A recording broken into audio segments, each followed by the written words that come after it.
Hello दोस्तों, good morning. आपका स्वागत है आपके अपने चैनल आलम स्टडी मटेरियल पर। जैसे कि आप कह रहे थे कि सर यूपीएच कंप्लीट करवा दीजिए, तो आज मैं वही करने जा रहा हूँ। एग्ज़ाम की जो समय सीमा है बहुत कम बची है, दिसंबर तक एग्ज़ाम हो जाएगा। तो आज मैं पहला यूपीएच जो है 2022 का प्रथम वर्ष प्रथम सेमेस्टर का राजनीतिक विज्ञान राजनीतिक शास्त्र, आज मैं इसे कंप्लीट करवाकर धीरे धीरे एक एक यूनिट कंप्लीट करवा दूंगा और आप जैसे अच्छे मार्क्स बीए फर्स्ट ईयर में हासिल ले आएंगे। क्लास केवल बीए फर्स्ट सेमेस्टर के लिए है। जिसे हमारा जो सिलेबस है, पहले हम सिलेबस देख लेते हैं। पहला हमारा है भारतीय राष्ट्रीय आंदोलन का जन्म, वृद्धि और राजनीतिक प्रवृत्तियाँ, ये हमारा पहला यूनिट है। फिर दूसरा यूनिट जो है संवैधानिक विकास के चरण, संविधान सभा का निर्माण, भारतीय संविधान का दर्शन, विचार, नागरिकता, ये हमारा दूसरा यूनिट है। और हमारा जो तीसरा यूनिट है मौलिक अधिकार, मौलिक कर्तव्य, राज्य के नीति निर्देशक सिद्धांत, ये हमारा तीसरा यूनिट हो जाएगा। उसके बाद में हमारा चौथा यूनिट जो है मौलिक अधिकारों और राज्य के नीति निर्देशक सिद्धांत के बीच संघर्ष का इतिहास, संशोधन की प्रक्रिया, संविधान की बुनियादी संरचना को अवधारणा, ये हमारा चौथा यूनिट हो जाएगा। और हमारा जो पांचवा यूनिट है संघ कार्यपालिका एवं विधायिका, राष्ट्रपति, मंत्रिपरिषद, प्रधानमंत्री, लोकसभा, राज्यसभा अध्यक्ष, ये हमारा पांचवा यूनिट हो जाएगा।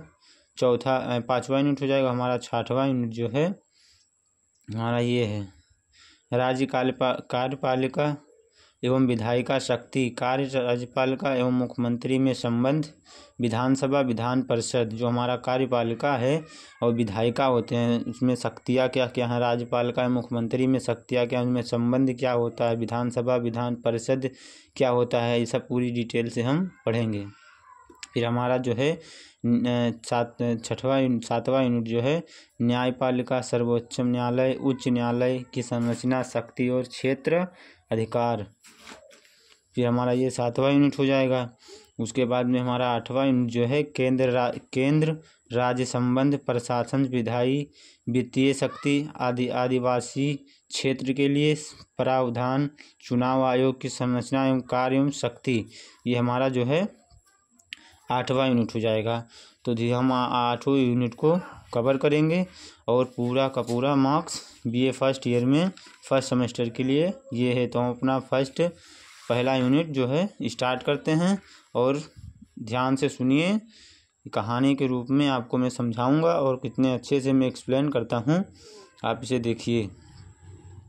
पूरा का पूरा आप अपने मन से तन से लगे रहिए। इस चैनल को लाइक, शेयर, सब्सक्राइब करिए और फॉलो करना ना भूलें, ताकि आने वाले वीडियो जो हैं आप तक तुरंत पहुँचे, जल्दी पहुँचे और मैं आपको अच्छा नंबर दिलवा कर ही मानूंगा। बस आप पढ़ते रहिए। एग्ज़ाम भी ज़्यादा करीब आ चुका है, दिसंबर तक एग्ज़ाम हो जाएगा।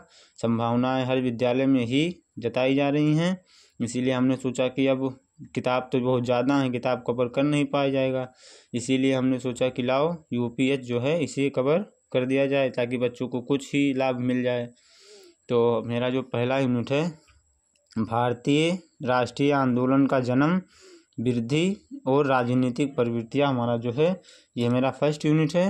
इसे इंग्लिश में birth, growth and the political tenders in the Indian national movement, जो हमारे यहाँ भारतीय राष्ट्रीय आंदोलन कैसे हुआ, उसका जन्म कैसे हुआ, वृद्धि और राजनीतिक प्रवृत्तियाँ क्या क्या हुई, क्या क्या राजनीतियाँ रची गई।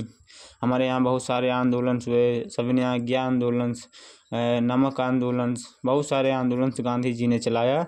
तो वही इसी चीज़ पर मैं आज चर्चा करूँगा। देखिए, पहला प्रश्न में पढ़ता हूँ, राष्ट्रीय आंदोलन का अर्थ बताइए तथा भारतीय राष्ट्रीय आंदोलन की विशेषताओं का वर्णन या विस्तार कीजिए। मतलब ये क्वेश्चन कह रहा है कि जो राष्ट्रीय आंदोलन जो हमारे देश में हुआ उसका अर्थ बताइए वो राष्ट्रीय आंदोलन हुआ तो क्यों हुआ, उसका कारण क्या थे, उसकी विशेषताएं, उसके जो राजनीतिक प्रवृत्तियाँ थी, ये सब विशेषताएं मतलब भारतीय राष्ट्रीय आंदोलन की विशेषताओं का विस्तार कीजिए। ये कह रहा कि भारतीय जो राष्ट्रीय आंदोलन जो हमारे यहाँ हुए उसको भी अच्छे से विस्तार कीजिए। तो मेरा जो पहला हेडिंग है राष्ट्रीय आंदोलन का अर्थ। राष्ट्रीय आंदोलन का अर्थ क्या होता है?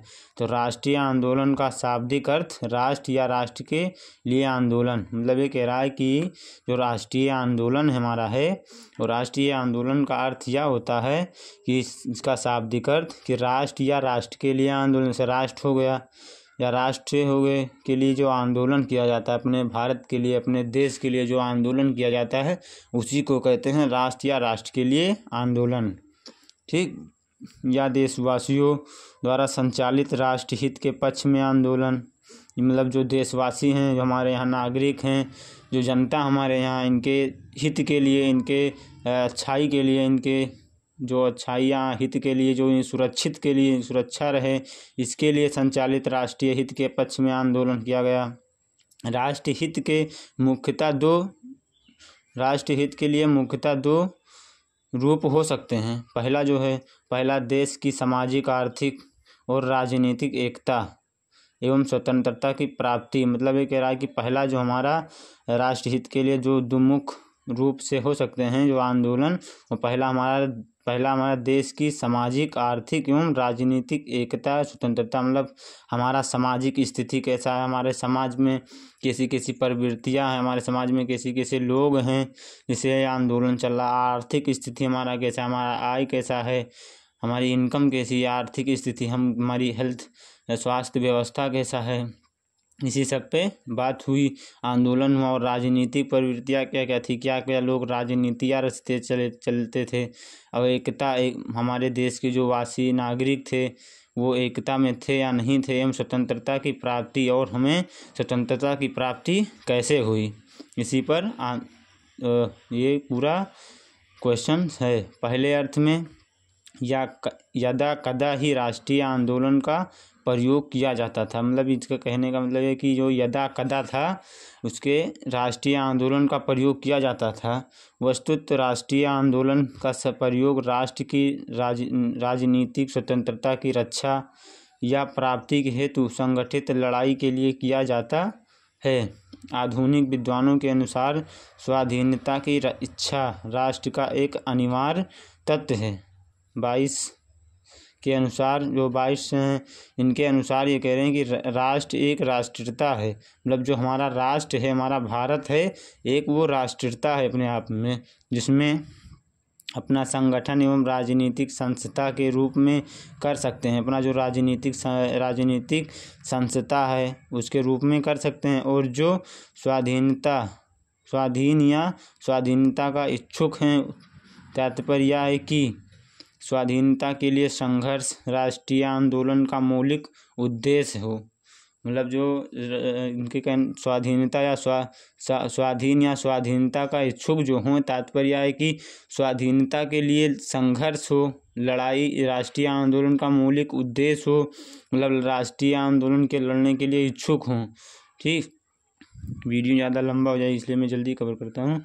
आधुनिक प्रचलित अर्थ में राष्ट्रीय आंदोलन का अर्थ विदेशी सत्ता की मुक्ति के लिए गुलाम उपनिवेशियों द्वारा वर्षों तक संचालित संघर्ष है। विगत शताब्दी में साम्राज्यवाद का बोलबाला रहा। ग्रेट ब्रिटेन, फ्रांस, ये जो हमारे देश के जो संघर्ष हुए वो है जो great Britain, France, highlands, Belgium, अन्य यूरोपीय देशों जिनने एशिया, अफ्रीका तथा अमेरिका के अधिकांश पिछड़े देश पर अपना आधिपत्य जमा कर लिया। वर्षों तक वे इन उपनिवेशों का शोषण करते रहे। उपनिवेशियों में धीरे धीरे राजनीतिक चेतना आई और उन्होंने गुलामी की जंजीर से छुटकारा पाने के लिए लड़ाई शुरू कर दी। विदेशी स्तर से मुक्त पाने के लिए शांतिपूर्ण तथा रक्त रंजित की क्रांति हुई। प्रत्येक राष्ट्र के स्वतंत्रता संग्राम इतिहास राष्ट्रीय आंदोलन के इतिहास में विशेष महत्वपूर्ण स्थान रहता है। जो हमारे यहाँ राष्ट्रीय बहुत सारे उपनिवेश, बहुत सारे जो हमारे साम्राज्य का बोलबाला great Britain, France, Ireland, Belgium, अन्य यूरोपीय देश ने एशिया, अफ्रीका तथा अमेरिका के अधिकार पिछड़े देश पर अपना अधिपत्य जमा कर लिया था। जो हमारे यहाँ थे इतने जो देश थे हमारे यहाँ अपना अधिकार जमाने के लिए परेशान थे। वर्ष तक वे इन उपनिवेशों का शोषण करते रहे, मतलब विरोध करते रहे कि ये आंदोलन क्यों चलाया जा रहा है। ठीक, अब हमारा जो दूसरा टॉपिक है भारतीय राष्ट्रीय आंदोलन की विशेषताएं। उसकी विशेषताएं क्या हैं वो तो हमारा ये अर्थ हो गया। जैसे एग्जाम में आएगा तो इसी प्रकार लिखना है। पहले लिखेंगे राष्ट्रीय आंदोलन का अर्थ, फिर उसके अर्थ समझा दिया जाएगा। उसके बाद भारतीय राष्ट्रीय आंदोलन की विशेषताएं क्या क्या थी वो लिखना है हमें। तो विश्व के अन्य राष्ट्रीय आंदोलन से भिन्न भारतीय राष्ट्रीय आंदोलन की कतिपय निजी विशेषताओं है जो निम्नलिखित है। मतलब ये कह रहा है कि विश्व में जो अन्य राष्ट्रीय आंदोलन हुए, हर देश में सबका एक आंदोलन होता है, सब में आंदोलन हुआ, तो वो कह रहा है कि जो विश्व के अन्य राष्ट्रीय आंदोलन से भिन्न भारतीय राष्ट्रीय आंदोलन जो है वो सबसे अलग है। उसकी जो विशेषताएं हैं वो सब निम्नलिखित हैं। जैसे काफ़ी हमारे यहाँ जो राष्ट्रीय आंदोलन हुआ वो काफ़ी लंबे समय तक चलता रहा। बहुत देश आज़ाद कराने के लिए बहुत सारे संघर्ष हुए, बहुत सारे लोग आए, 3 लोगों को फांसी भी हो गई। जैसे सुखदेव हो गए, भगत सिंह हो गए, राजगुरु हो गए, जैसे महान क्रांतिकारियों का फांसी चढ़ा दिया गया। तो देश वैसे आज़ाद नहीं हुआ, बहुत मुश्किल से आज़ाद हुआ है। सॉरी, इसके लिए माफ़ी चाहता हूँ जो हिल गया है। बस मैं प्रयास ही करूँगा। आपको दिख रहा है लंबी अवधि। हमारे यहाँ जो लंबी भारतीय राष्ट्रीय आंदोलन का इतिहास, भारतीय राष्ट्रीय आंदोलन का इतिहास काफ़ी लंबा है। मतलब जो कह रहा बताया नहीं, भारतीय राष्ट्रीय आंदोलन जो हमारे यहाँ हुआ बहुत लंबे समय तक हुआ। इसका उदय 18वीं सदी के मध्य से माना जाता है। इसकी जो उदय हुआ ये 18वीं सदी के मध्य माना जाता है, बीच में माना जाता है। सन 1885 में कांग्रेस की स्थापना के साथ भारतीय राष्ट्रीय आंदोलन का स्पष्ट रूप से सामने आया। और जो सन 1885 में कांग्रेस की स्थापना हुई, कांग्रेस की स्थापना कब हुई ये सवाल पूछा जा सकता है। तो ये कांग्रेस की स्थापना 1885 में कांग्रेस की स्थापना हुई थी, याद रखना। भारतीय राष्ट्रीय ये जो वनडे एग्ज़ाम होते हैं, SSC हो गए और सामान्य एग्ज़ाम जो होते रहते हैं, उसमें से पूछा जा सकता है कि भारतीय कांग्रेस का स्थापना कब हुआ। तो 1885 में कांग्रेस की स्थापना के साथ भारतीय राष्ट्रीय आंदोलन का स्पष्ट रूप से सामने आया। इसका अंत 15 अगस्त 1947 को हुआ। और जो भारतीय राष्ट्रीय आंदोलन हमारे यहाँ हुआ, इसका जो अंत हुआ, इसे जब ख़त्म जब तक कब हुआ 15 अगस्त 1947, जो हमारा देश आज़ाद हुआ तब ये क्रांतियाँ जो थी, आंदोलन थे, तब ख़त्म हुए। इस प्रकार यह लगभग 100 वर्ष तक भारत का राजनीतिक इतिहास प्रस्तुत करता रहा। और 100 वर्ष तक भारत का राजनीतिक इतिहास प्रस्तुत करता रहा। अब हमारा लंबी अवधि हो गई। और हमारा शांतिपूर्ण क्रांतिकारी जो हमारे यहाँ शांतिपूर्ण क्रांति कौन कौन से चले जैसे, तो उसे हम देख लेते हैं। जब भारतीय राष्ट्रीय आंदोलन के प्रमुख शांतिपूर्ण तरीके से अपनाया गया। मतलब जो भारतीय राष्ट्रीय हमारे यहाँ आंदोलन चला वो उलझ कर नहीं कोई काम किया जाता है। ऐसे बहुत लोग होते हैं उलझ जाते हैं, तुरंत गरमा जाते हैं कोई काम करने के लिए। तो हमारे यहाँ जो महान क्रांतिकारी थे, गांधी जी हो गए, जैसे अहिंसा आंदोलन चलाए, भगत सिंह हो गए, सुखदेव हो गए, चंद्रशेखर आज़ाद हो गए, सुभाष चंद्र बोस हो गए। तो इन्होंने जब क्रांतियों को जब लागू किया, आंदोलन करना शुरू किया, तो दिमाग से करते थे। अंग्रेज़ों को भगाना इतना मुश्किल नहीं था, बहुत मुश्किल था मतलब अंग्रेज़ों को भगाना, तो वैसे नहीं कर सकते थे ना, इसीलिए। तो भारतीय राष्ट्रीय आंदोलन के मुख्यतः शांतिपूर्ण तरीके से अपनाया गया। मतलब एक शांतिपूर्ण एकदम दिमाग को शांत दुरुस्त करके ये क्रांति जो है आंदोलन अपनाया गया। महात्मा गांधी ने इसका नेतृत्व किया। इसका नेतृत्व का मतलब है महात्मा गांधी के देखभाल में, उनके अंडर में ये काम किया गया। उनका मूल सिद्धांत था सत्य और अहिंसा। उनका जो गांधी जी का मूल सिद्धांत था ये सत्य और अहिंसा इनका जो मूल्य सिद्धांत था तथा हथियार या सत्याग्रह सविनय अज्ञान अर्थ तथा अन्य शांतिपूर्ण तरीके से प्रयोग कर उन्होंने आज़ादी हासिल की। और जो सत्याग्रह का आंदोलन हुआ, सविनय अज्ञा का आंदोलन, दांडी यात्रा का जो आंदोलन हुआ और जो नमक यात्रा का आंदोलन हुआ, वो सब शांतिपूर्ण से प्रयोग किया और शांतिपूर्ण तरीके से आज़ादी हासिल की। लेकिन इसका अर्थ यह नहीं है कि भारतीयों ने छिटपुट रूप से उग्रवादी तथा क्रांतिकारी तरीकों का प्रयोग नहीं किया। खून खराबा, तोड़ फोड़, बम विस्फोट तथा हथियार बंद लड़ाई का सहारा भी कभी कभी लिया गया।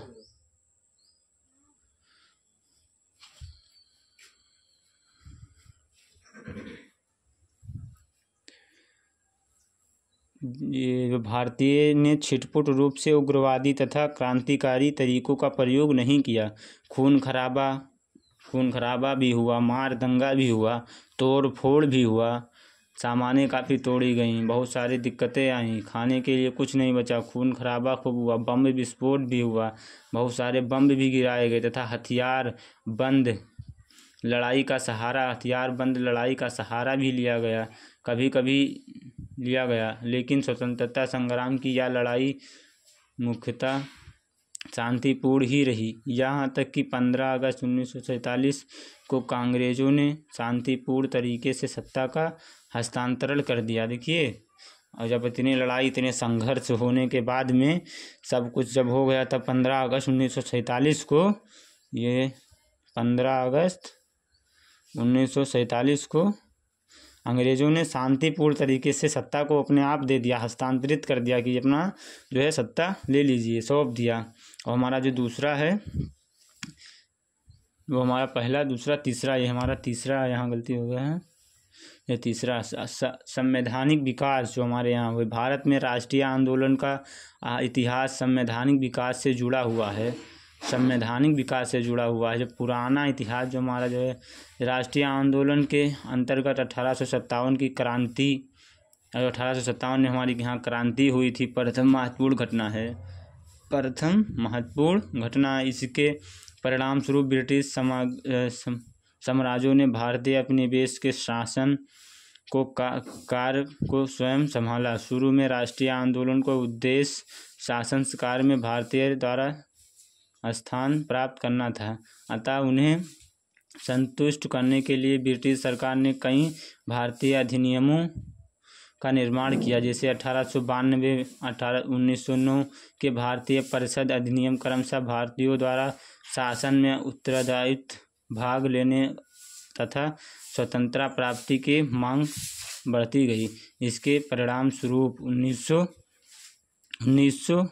1935 में भारतीय अधिनियमों का निर्माण हुआ। इन अधिनियमों में भारत में उत्तरदायी तथा जनतांत्रिक शासन की नींव को काफ़ी ठोस बना दिया गया। अंत में 1942 में भारत छोड़ो आंदोलन चलाया गया।